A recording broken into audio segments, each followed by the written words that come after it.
In this video, we will study about the chromosomal theory of inheritance.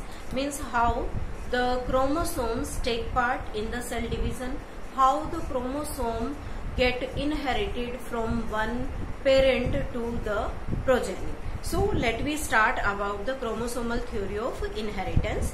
So first of all, this theory proposed by Sutton and Boveri. You can say Sutton and Boveri. Sutton and Boveri. Sutton and Boveri proposed this theory. Actually बात क्या है, according to Sutton और Boveri अगर हम बात करें तो जब मेंडल ने अपनी डिस्कवरी दी मेंडेलियन इनहेरिटेंस के बारे में, तब तक microscopy means invention of microscopes बहुत अच्छा नहीं था. Structure of nucleus properly discovered नहीं थे. किस तरीके से क्रोमोसोम्स किस पैटर्न में इनहेरिट हो रहे हैं, उसके अंदर पाए जाने वाले जो भी जेनेटिक इंफॉर्मेशन हैं, जीन्स का पैटर्न है, वो सारी चीजें नोन नहीं थी.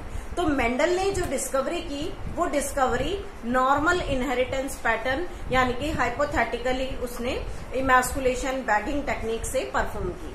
लेकिन जब ये साइंटिस्ट सुटन एंड बोवेरी और इनके साथ 3 और साइंटिस्ट थे, उन्होंने मेंडल के थ्रू किए गए एक्सपेरिमेंट को रीडिस्कवर किया तो उन्होंने एक रिजल्ट निकाला और वो रिजल्ट जो था वो मेंडेलियन इनहेरिटेंस के बिल्कुल पैरेलल था. क्योंकि मेंडल ने जेनेटिकली स्टडी की थी जीन्स पर और सुटन बोवेरी और अदर 3 जो साइंटिस्ट थे वो क्रोमोसोम पर स्टडी कर रहे थे. और फिर लास्ट में डिस्कवरी जब कंप्लीट हुई तो ये पाया गया कि दोनों कंटेंट जो है वो एक दूसरे के पैरेलल हैं और दोनों सेम टाइप के इनहेरिटेंस पैटर्न को शो करते हैं. तो वो 3 साइंटिस्ट कौन थे? सबसे पहले de Vries,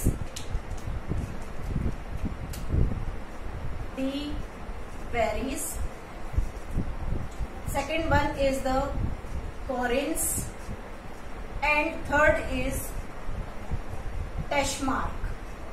These are the 3 scientists who rediscovered Mendelian result.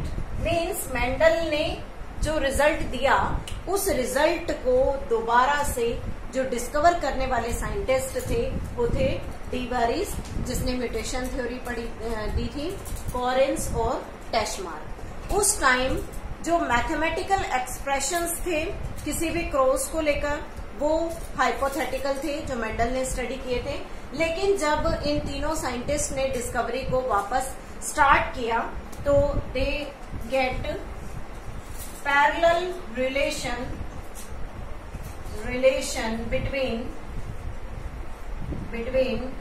gene and chromosome.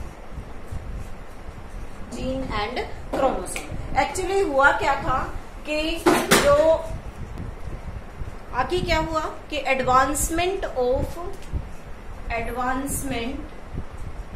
Microscopy और फिर इस एडवांसमेंट ऑफ माइक्रोस्कोपी के बाद इन साइंटिस्ट ने स्ट्रक्चर ऑफ न्यूक्लियस को स्टडी किया. और स्ट्रक्चर ऑफ न्यूक्लियस जब इन्होंने स्टडी किया तो उसमें सेल डिवीजन के पैटर्न को ऑब्जर्व किया गया कि किस तरीके से सेल डिवीजन होता है. 2n से 2n सेल जब बनती है तो माइटोटिकली सेल डिवाइड कर रही है. 2n से n सेल जब बनती है तो मियोटिकली सेल के अंदर डिवीजन होता है. किस तरीके से उसमें क्रॉसिंग ओवर होगा, exchange of genetic material between 2 homologous chromosome. All these things get studied by all these scientists after the advancement of the microscopy, and they show chromosome by staining. Means cell में stain डालकर by staining करने के बाद chromosomes के structure को show करना. उसके बाद इन्होंने पूरा एडवांस्ड हिस्ट्री क्रोमोसोम से रिलेटेड स्टडी की और फिर इन्होंने कहा कि जो मेंडल का रिजल्ट था related to the gene, that is also parallel to the result of the Sutton and Boveri given that gives the chromosomal theory of inheritance. अगर हम इन दोनों के बीच में कुछ चीजों को कॉमन करें तो क्या क्या है, जैसे जीन्स जो है वो हमेशा पेयर में एग्जिस्ट करते हैं, क्रोमोसोम हमेशा पेयर में एग्जिस्ट करते हैं। जब गैमीट फॉर्मेशन होती है, मियोसिस होता है, तो gene get segregate, means gene separate हो जाते हैं at the time of gamete formation. ऐसे ही क्रोमोसोम भी सेग्रीगेट हो जाते हैं। फिर जब हम बात करते हैं कि इंडिपेंडेंट असॉर्टमेंट होता है, तो दोनों के साथ है कि जब क्रोमोसोम्स या जीन साथ में प्रेजेंट है तो वो एक दूसरे से टाइटली बाउंड है या नहीं, वो लिंकेज में शो होता है, लेकिन वो सभी क्या कर सकते हैं कि अपने जीन या क्रोमोसोम पैटर्न को इंडिपेंडेंटली असोर्ट कर सकते हैं, means they are free to move anywhere during the gamete formation and forms undesired result, undesired in the sense which are not present in the parent, not common in the parent, and gives a new result into the individual. So this is about the simple Sutton and Boveri hypothesis that gives the chromosomal theory of context. इसके बाद जो experimental verifications chromosomal theory को लेकर Sutton और Boveri ने किए, उस idea से रिलेटेड इंफॉर्मेशंस को गेट करने के बाद थॉमस हंट मॉर्गन, एक नया साइंटिस्ट आया और उसने एक पैटर्न को शो किया कि कोई भी जो सेक्सुअल रिप्रोड्यूसिंग ऑर्गेनिजम्स हैं उनकी बॉडी में वेरिएशंस कैसे आते हैं। So next scientist is Thomas Hunt Morgan. Thomas Hunt Morgan, इस थॉमस हंट मॉर्गन से रिलेटेड इंफॉर्मेशंस हम स्टडी करेंगे कि किस तरीके से थॉमस हंट मॉर्गन ने सेक्सुअल रिप्रोड्यूसिंग ऑर्गेनिजम्स में वेरिएशंस को स्टडी करने के लिए उसने एक फ्रूट फ्लाई का सिलेक्शन किया टू स्टडी द रिजल्ट कि किस तरीके से sexual reproducing organisms after formation of gamete and then fertilisation they gives the variation in the new progeny. So he selected drosophila मिलानोगैस्टर।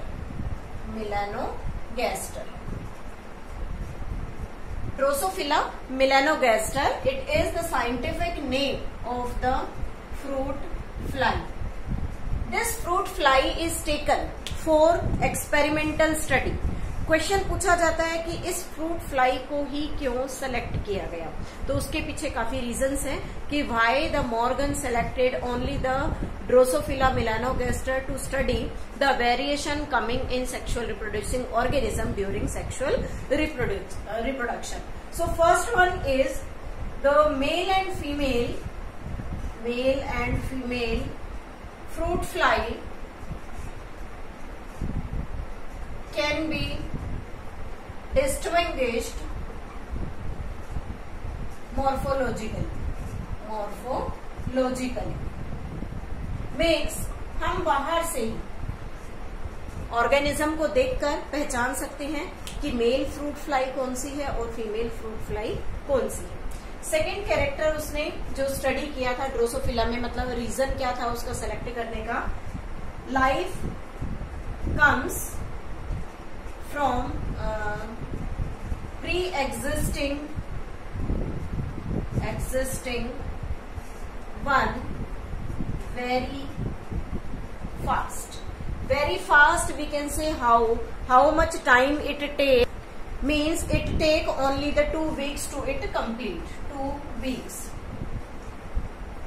and this organism can be grown in culture medium in the laboratory, can be grown easily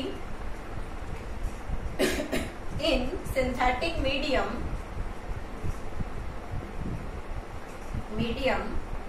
in laboratory means synthetic medium में इसे हम किसी भी तरीके से, and the last feature hereditary variation